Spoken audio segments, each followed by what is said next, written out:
society has an idea that, marriage is dead, but look around you, right? There's marriages that are thriving all over the place, and that is a credit to all of you guys. And so I was a little apprehensive, and then once we get in there and we realize, it's really just couples just like ourselves that may or may not have issues they're working on. This is a really neat organization, and nobody's doing this.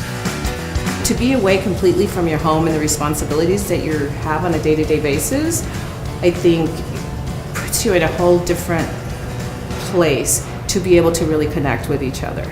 It doesn't matter what phase of your relationship you're in, when you come to this conference, you're going to be able to benefit from those skills. Sometimes it takes that person on the outside that can give you something that you never heard before, that changes your whole entire perspective. We're really connecting and enjoying time together. It's almost like an extended date night.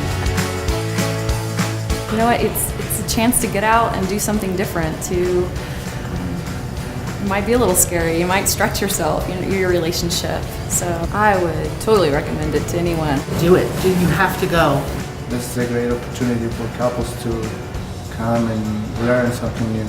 But you guys have to get here and hear what they have to say. It's something that anybody can benefit from coming, and you will take something home that you can use with your family.